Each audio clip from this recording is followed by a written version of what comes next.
निर्वाचन से संबंधित जानकारियों में अभी तक के भागों में हम देख चुके हैं। सामग्री प्राप्ति से लेकर मतदान के एक दिन पूर्व और मतदान के दिवस में कौन कौन से कार्य किया जाना है, सामग्री प्राप्ति, सामग्री मिलान, मतदान अभिकर्ताओं की नियुक्ति, मॉक पोल से संबंधित रिकॉर्ड किस प्रकार से तैयार करें और मतदान में होने वाली विशेष परिस्थितियां। अब हम देखते हैं उन विशेष परिस्थितियों के बारे में विस्तार से, कौन कौन सी परिस्थितियां निर्मित हो सकती हैं मतदान के दौरान। सबसे पहली परिस्थिति जो है, मतदान प्रक्रिया के दौरान मतदाता का मत नहीं देने का विनिश्चय 49O। कुछ मतदाता ऐसे आते हैं जो मतदान अधिकारी क्रमांक 1 के पास जाकर अपनी पहचान करवा लेते हैं। मतदाता रजिस्टर 17 का में उनकी एंट्री हो जाती है, उन्हें बैलेट इशू हो जाता है और बूथ में या मतदान प्रकोष्ठ में जाते जाते उनका मन बदल जाता है कि उन्हें मत नहीं देना है। तो ऐसी स्थिति में हम क्या करें? उन्हें मत जारी हो चुका है, बैलेट इशू हो चुका है और उन्होंने मत देने से इनकार कर दिया है। यदि मतदाता ने मतदाता रजिस्टर में हस्ताक्षर या अंगूठा लगा दिया है, उसके बाद वह मत नहीं देने का विनिश्चय करता है, तो रिमार्क कॉलम में वोट देने से मना किया लिखकर मतदाता से हस्ताक्षर करवाएं या मना करने पर हस्ताक्षर करने से मना किया लिखें। मतदाता रजिस्टर के रिमार्क कॉलम में वोट देने से मना किया लिखें तथा अपना हस्ताक्षर करें। मतदाताओं की रजिस्टर में क्रम संख्या में कोई परिवर्तन नहीं होगा। यदि कोई मतदाता मतदाता रजिस्टर में अपना हस्ताक्षर करने या अंगूठा लगाने से इनकार करता है तो उसे मत देने की अनुमति नहीं देंगे। यदि मतदान अधिकारी क्रमांक 3 द्वारा कंट्रोल यूनिट के बैलेट बटन के बाद भी कोई मतदाता मत देने से इनकार करे तो भी वोट देने से मना किया लिखें और हस्ताक्षर करवाएं। मतदान अधिकारी अगले मतदाता को मतदान कक्ष में बुलाएं और मतदान करवाएं। यदि अंतिम मतदाता वोट देने से मना करे तो कंट्रोल यूनिट का पावर स्विच ऑफ कर दें और कनेक्शन अलग कर पुनः स्विच ऑन कर दें। CU में प्रेस्ड बैलेट एरर आएगी, बैलेट बटन दबाएं, इससे बिजली लैंप बंद हो जाएगी और टोटल देखकर अब क्लोज बटन को दबाकर मतदान समाप्त किया जा सकता है। तो इस प्रकार से यदि कोई मतदाता मत न देने का विनिश्चय करता है तो उसके लिए यह प्रक्रिया की जानी है। पूर्व में हम देख चुके हैं मतदान अधिकारी 1, मतदान अधिकारी 2, मतदान अधिकारी 3 के कार्य। अब हम चर्चा कर रहे हैं विशेष परिस्थितियों की। कौन कौन सी विशेष परिस्थितियां मतदान के दौरान निर्मित होती हैं। तो अभी हमने 49 के बारे में चर्चा कर ली है। ऐसे मतदाता जो मत ना देने का विनिश्चय करते हैं उनके लिए यह प्रक्रिया अपनाई जाएगी।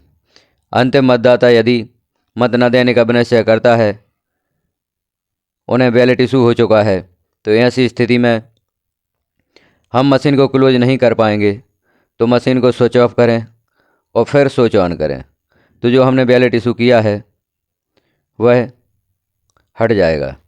आगे देखते हैं मतदान की गोपनीयता भंग करना 49M। मतदान की गोपनीयता भंग करना यह 49M के अंतर्गत आता है। यदि कोई मतदाता मतदान प्रक्रिया का उल्लंघन, गोपनीयता भंग करता है तो उसे निर्वाचन संचालन नियम 1961 के नियम 49M के अधीन पीठासीन अधिकारी उसे मत देने के लिए अनुज्ञात नहीं करेगा। यदि उसने मतदाता रजिस्टर 17 का में हस्ताक्षर कर मतदाता पर्ची प्राप्त कर ली है तो उससे मतदाता पर्ची वापस ली जाएगी और मतदाता रजिस्टर 17 का के कॉलम में मतदान प्रक्रिया को भंग किया लिखकर पीठासीन अधिकारी हस्ताक्षर करेगा। तो द्वितीय परिस्थिति है 49M। कोई मतदाता मतदान की गोपनीयता भंग करता है तो उसे मत देने का अधिकार नहीं है। पीठासीन अधिकारी उससे मतदाता पर्ची वापस प्राप्त करेंगे और रजिस्टर में मतदान प्रक्रिया को भंग किया लिखेंगे। दूसरी परिस्थिति है। अब अगला देखते हैं निविदत मत। निविदत मत क्या होते हैं और यह कैसे डाले जाते हैं। मतदान केंद्र में यदि कोई ऐसा विशिष्ट मतदाता उपस्थित होता है जिसके नाम पर कोई अन्य व्यक्ति पहले से ही मतदान कर चुका हो तो पहचान सुनिश्चित होने के पश्चात उसे निविदत मतपत्र जारी कर मतदान देने दिया जाता है। तो ऐसे मतदाता जिनका मत किसी अन्य मतदाता द्वारा पहले दिया जा चुका होता है और फिर सही मतदाता मत देने के लिए आ जाता है तो यहाँ निविदत मत की स्थिति उत्पन्न होती है। यह विशिष्ट मतदाता EVM मशीन द्वारा मतदान नहीं करेगा। प्रारूप 17 ख में निविदत विशिष्ट मतदाता का नाम उसकी क्रम संख्या लिखें। पीठासीन अधिकारी को प्राप्त 20 निविदत मतपत्र में से पहला क्रमांक का मतपत्र और एरो क्रॉस मार्क सील देकर मतदान कक्ष में जाकर मत देने के लिए अनुमति देगा। मतदाता निविदत मतपत्र पर एरो क्रॉस मार्क सील से मत देने के बाद निविदत मतपत्र मोड़कर पीठासीन अधिकारी को देगा। समस्त निविदत मतपत्रों की सूची प्रारूप 17 खा में दर्ज करें तथा अंत में इसे बेहद लिफाफे में रखें। इस प्रकार से निविदत मत की स्थिति बनेगी, जिसे इस प्रकार से सॉल्व किया जा सकेगा। आगे हम देखते हैं प्रारूप 17 खा निविदत मतों की सूची किस प्रकार से बनाना है। तो यहाँ दी गई है निविदत मतों की सूची। लोकसभा, राज्य, संघ राज्य क्षेत्र की विधानसभा का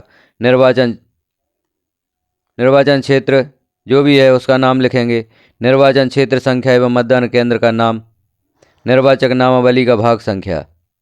इस प्रपत्र में ऊपर लिखा जाएगा क्रम, निर्वाचक का नाम, निर्वाचक नामावली में निर्वाचक की क्रम संख्या, निर्वाचक के स्थान पर पहले ही मतदान करने वाले व्यक्ति का मतदाता रजिस्टर में क्रम संख्या, निर्वाचक का हस्ताक्षर या अंगूठे की छाप, नीचे पीठासीन अधिकारी का हस्ताक्षर होगा और तारीख लिखी जाएगी। इस प्रकार से प्रारूप 17 खा तैयार होगा। यहाँ किसी भी प्रारूप को तैयार करने में किसी भी प्रकार की प्रॉब्लम नहीं आएगी। इस प्रारूप को देखकर हम प्रारूप 17 खा निविदत मतों की सूची भर सकते हैं। तो यहाँ पर जो भी प्रपत्र दिखाए गए हैं उन्हें ध्यान से देखें और मतदान के दौरान प्रपत्रों को तैयार करें। अगला होता है अव्याक्षेपित या चुनौती युक्त मत। यह भी एक विषम परिस्थिति उत्पन्न होती है। कुछ अव्याक्षेपित या चुनौती युक्त मत भी होते हैं। यह क्या होते हैं हम देखते हैं। मतदान अभिकर्ता किसी व्यक्ति की पहचान को चुनौती दे सकता है। कोई मतदाता आता है और मतदान अभिकर्ता उसे चुनौती देता है कि यह मतदाता वह नहीं है जिसके नाम पर यह मत देने आया है। तो मतदान अभिकर्ता किसी व्यक्ति की पहचान को चुनौती दे सकता है कि यह जिस मतदाता के नाम से मत देने आया है वह वास्तविक मतदाता नहीं है। चुनौतीकर्ता द्वारा 2 रुपये शुल्क जमा करने पर ही चुनौती स्वीकार करें। चुनौती शुल्क जमा कर संलग्नक 8 में रसीद देवें। अव्याक्षेपित मतों की सूची प्रारूप 14 में आवश्यक प्रविष्टि करके संक्षिप्त जांच करें। चुनौतीकर्ता और मतदाता दोनों को उनके पक्ष में साक्ष्य प्रस्तुत करने के लिए कहें। गांव के कोटवार, BLO या प्रश्नगत मतदाता के पड़ोसियों से पहचान के लिए मदद लेवें। यदि चुनौती सिद्ध नहीं हो पाए तो जमा राशि जब्त करें। रसीद के प्रतिपूर्ण पर तथा प्रारूप 14 के स्तंभ 10 में जब्त लिखें। प्रश्नगत मतदाता को सामान्य मतदाता की तरह मतदान करने दिया जाए। चुनौती सिद्ध होने पर प्रश्नगत मतदाता को ड्यूटी पर उपस्थित पुलिसकर्मी के सुपुर्द कर संलग्नक 9 में समीप थाने में शिकायत दर्ज कराई जाए। चुनौतीकर्ता को जमा राशि लौटाकर राशि के प्रतिपूर्ण पर एवं प्रारूप 14 के स्तंभ 10 पर प्राप्ति रसीद लेकर हस्ताक्षर करवाएं। तो अव्याक्षेपित मतों के लिए हमें यह प्रक्रिया अपनानी है। यदि मतदान अभिकर्ता चुनौती करता है तो उससे 2 रुपये की रसीद लें। यदि उसका अव्याक्षेप सही होता है तो उसके 2 रुपये वापस कर दिए जाएंगे और अव्याक्षेप सही नहीं होता तो 2 रुपये जब्त हो जाएंगे।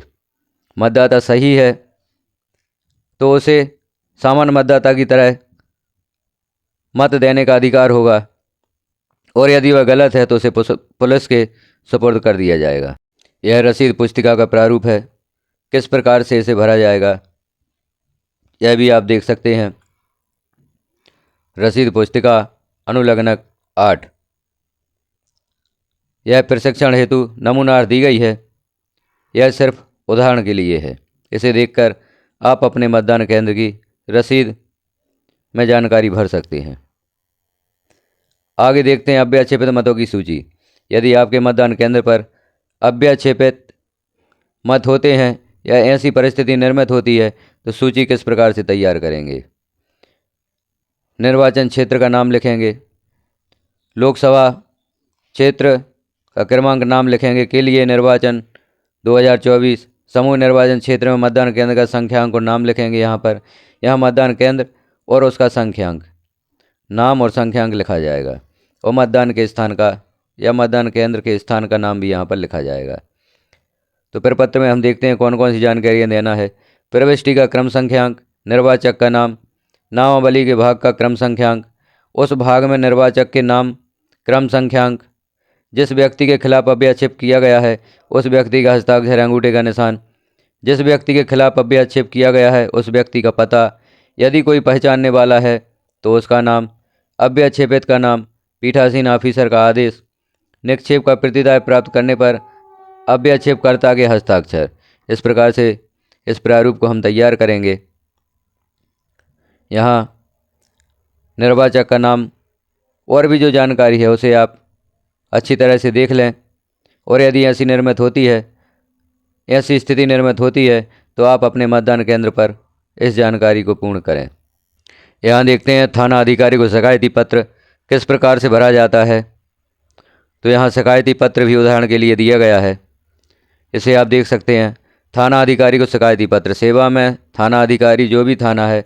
विषय संसदीय निर्वाचन क्षेत्र में समाविष्ट विधानसभा निर्वाचन क्षेत्र के निर्वाचन मतदान केंद्र संख्या और नाम में प्रतिरूपण। मतदान की तारीख लिखी जाएगी। आगे महोदय मुझे यह सूचित करना है कि श्री, उसका नाम, मतदाता का पुत्र और स्थान। निवासी ने उस व्यक्ति की पहचान के बारे में आक्षेप किया है जिसे थाना का नाम के सुपुर्द किया जा रहा है। इस व्यक्ति ने श्री खालिस्तान होने का दावा किया है जिसका नाम, मतदाता सूची, विधानसभा क्षेत्र का क्रमांक, निर्वाचन क्षेत्र की निर्वाचक नामावली के भाग संख्या, जो भी भाग संख्या और उसमें मतदाता की क्रम संख्या प्रदर्शित है, वह व्यक्ति यह साबित नहीं कर सका कि यह वही निर्वाचक है।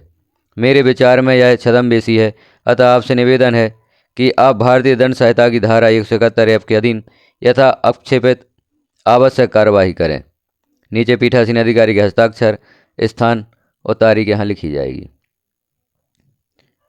और यहाँ पर इस शिकायती पत्र की पावती भी हमें प्राप्त होगी, जो थाना प्रभारी द्वारा हमें प्रदान की जाएगी।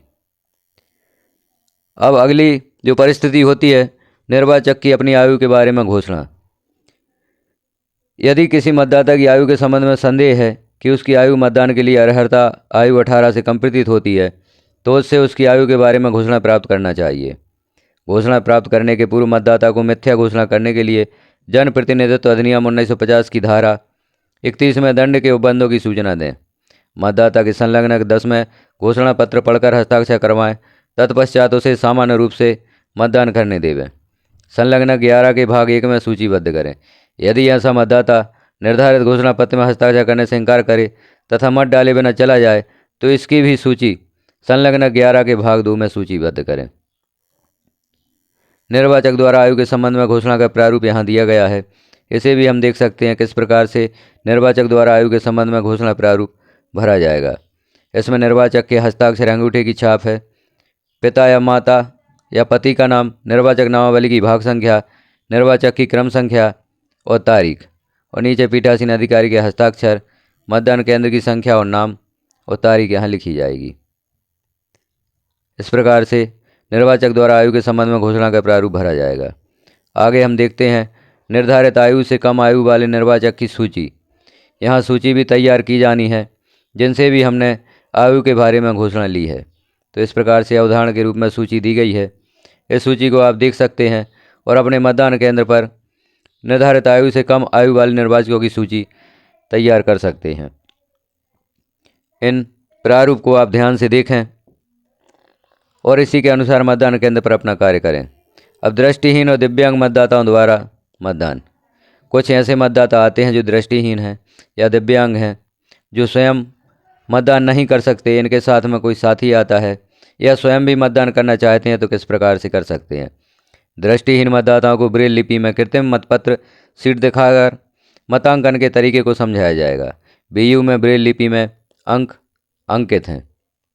कृत्रिम मतपत्र भी आपको सामग्री के साथ में प्राप्त होता है। यह दृष्टिहीन मतदाताओं को मत देने के लिए काम में आता है। ऐसे मतदाताओं को ब्रेल सुविधाओं के साथ AVIS सुलभ मतदाता पर्ची प्रदान की जाएगी। यदि कोई दृष्टिहीन या अशक्त व्यक्ति मतदान करना चाहता है तो उसे एक साथी की अनुमति निम्न शर्तों पर होगी। नियम 49(6) के अधीन वह मतदाता अपनी ओर से अपनी इच्छानुसार मत रिकॉर्ड करने के लिए कम से कम 18 वर्ष के आयु के किसी साथी की सहायता ले सकता है।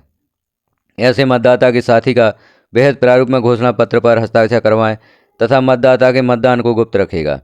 ऐसे मामलों में मतदाताओं के रजिस्टर पर किसी अंधे मतदाता या कुष्ठ रोग से पीड़ित मतदाता का हस्ताक्षर या अंगूठे का निशान लिया जाएगा, किंतु शिथिलांग मतदाताओं के बारे में उसका साथी हस्ताक्षर करेगा। मतदाता रजिस्टर में अभियुक्ति लिखनी होगी। मतदान अधिकारी द्वारा ऐसे सहायक को अमिट स्याही उसके दाहिने हाथ की तर्जनी पर लगाना चाहिए, ताकि वह उस दिन किसी अन्य के सहायक के रूप में मतदान न कर सके। ऐसे सभी मामलों के रिकॉर्ड प्रारूप 17 का में रखें। तो अंधे शिथिलांग साथियों के साथ जो भी मतदाता आता है वह किसी एक ही का साथी बन सकता है, एक से ज़्यादा मतदाताओं के साथ में वह नहीं आ सकता। तो इस प्रकार से दृष्टिहीन और दिव्यांग मतदाताओं द्वारा मतदान प्रक्रिया को संपन्न कराएं।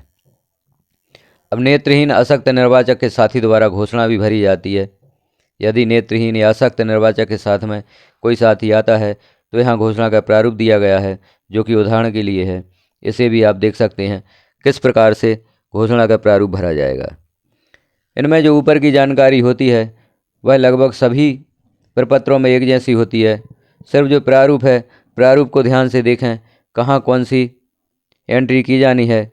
जैसे यहाँ निर्वाचक का भाग संख्या और क्रम संख्या, निर्वाचक का पूरा नाम, साथी का पूरा नाम, साथी का पूरा पता और साथी का हस्ताक्षर। इस प्रकार से यह प्रपत्र तैयार किया जाएगा। प्रॉक्सी द्वारा मतदान। प्रॉक्सी द्वारा मतदान क्या होता है, इसे भी हम देखते हैं।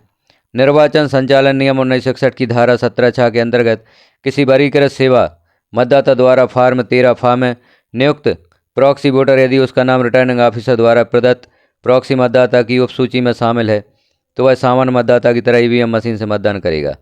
प्रॉक्सी वोटर की बाएं हाथ की मध्यम अंगुली पर अमिट स्याही लगाई जाए। प्रॉक्सी मतदाता की उपसूची में दर्ज प्रॉक्सी वोटर के सरल क्रमांक को मतदाता रजिस्टर 17 का के द्वितीय कॉलम में दर्ज कर कोष्टक में पीबी लिखा जाएगा। प्रॉक्सी मतदान ऐसा मतदान होता है जिसमें किसी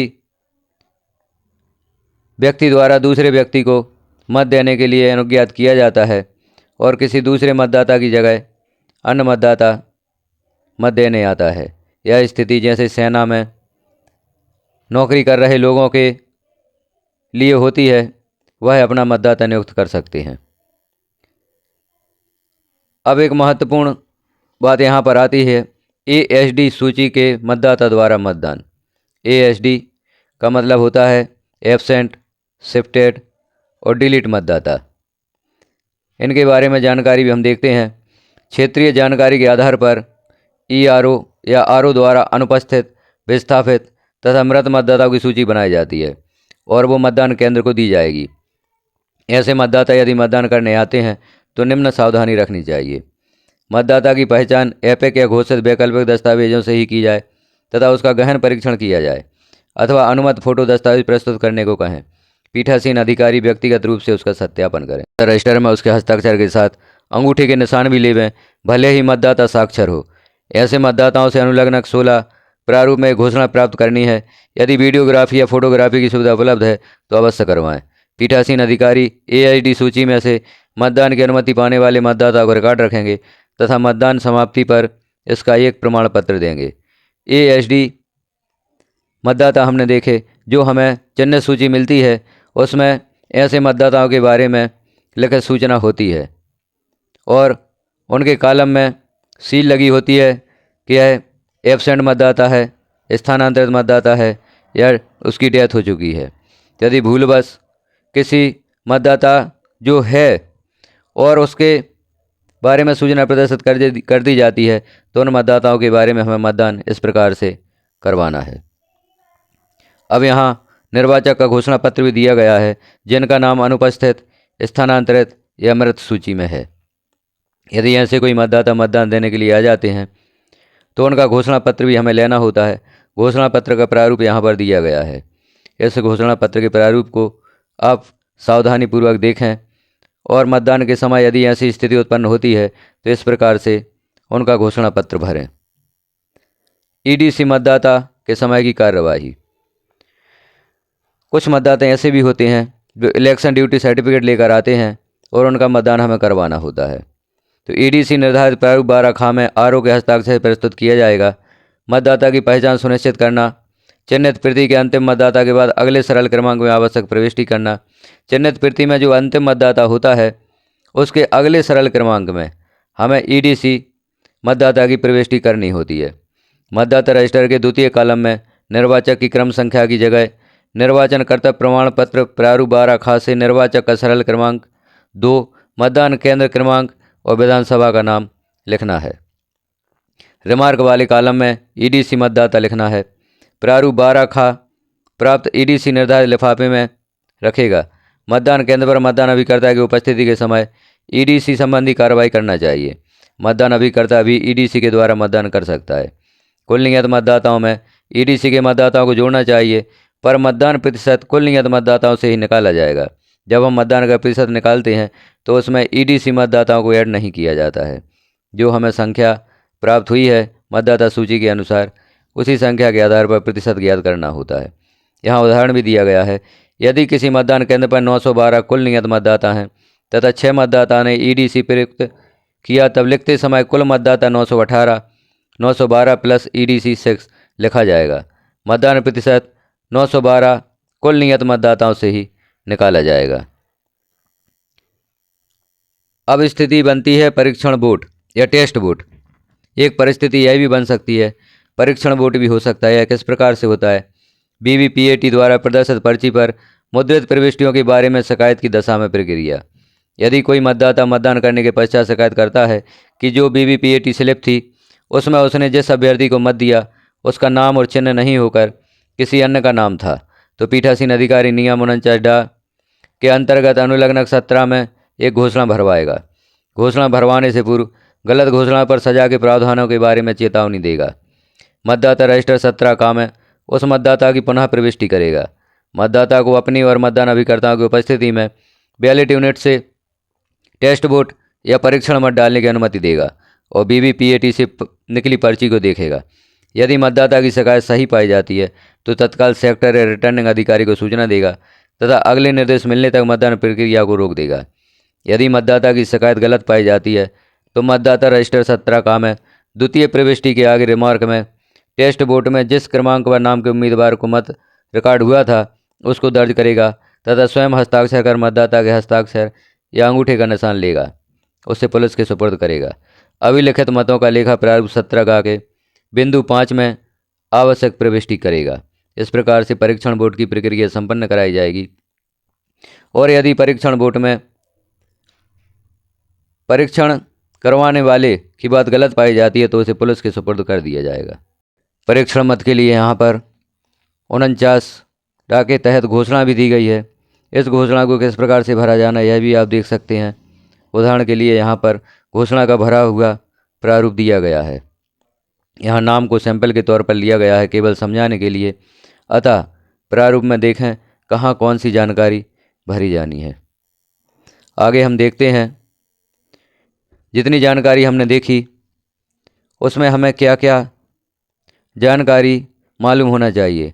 मतदान की प्रक्रिया, मतदान एजेंट की क्या भूमिका होती है, उनकी नियुक्ति की प्रक्रिया क्या है, वे किन दस्तावेजों पर हस्ताक्षर करते हैं, उन्हें मतदान केंद्र पर कैसे बैठाया जाता है, मॉकपोल की प्रक्रिया बताइए, आवश्यकता पड़ने पर द्वितीय मॉकपोल से संबंधित प्रावधान क्या है, ईवीएम के सीलिंग की क्या प्रक्रिया है, सीलिंग प्रक्रिया में प्रयुक्त होने वाले टैक्स और पत्र मुद्रा कौन कौन सी होती है, पीठासीन अधिकारी द्वारा की जाने वाली घोषणाओं के बारे में बताइए, पीठासीन अधिकारी मतों का प्रतिशत कैसे निकालेंगे, एएसडी क्या है, इससे संबंधित प्रावधान बताइए, चैलेंज वोट क्या है, इसकी प्रक्रिया बताइए, निवेदित वोट क्या है, इसकी प्रक्रिया समझाइए, टेस्ट वोट क्या है, इसकी प्रक्रिया बताइए, कब किसी वोटर को वोट देने से रोका जा सकता है, यदि कोई मतदाता मत देने से इनकार करे तो इसकी प्रक्रिया क्या है, दृष्टिबाधित और शिथिलांग मतदाता के साथ ही संबंधी प्रावधान क्या है। इन प्रश्नों पर हमें मनन कर लेना चाहिए। इन प्रश्नों का हल हमें आना चाहिए, तभी हम मतदान प्रक्रिया को सही ढंग से करवा पाएंगे। अतः इन प्रश्नों पर विचार जरूर करें और इनका हल हो सके तो अपनी कॉपी में नोट करें। इन सारे प्रश्नों के हल आपको मतदान के दौरान बहुत ही काम आने वाले हैं। टोटल नॉलेज एजुकेशन चैनल पर लोकसभा निर्वाचन संबंधी जानकारी कंटिन्यू रहेगी। आगे की जानकारियां हम अगले वीडियो में देखेंगे। यदि सारी जानकारी एक वीडियो में दी जाए तो वीडियो बहुत ही लंबा हो जाएगा। अतः लोकसभा निर्वाचन 2024 संबंधी समस्त जानकारियां आपको विभिन्न भागों में प्राप्त होंगी।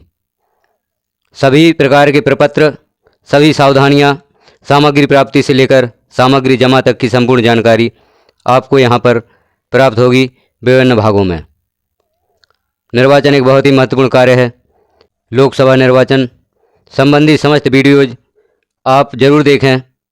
आपको इन वीडियोज से बहुत ही बड़ी हेल्प मिलने वाली है।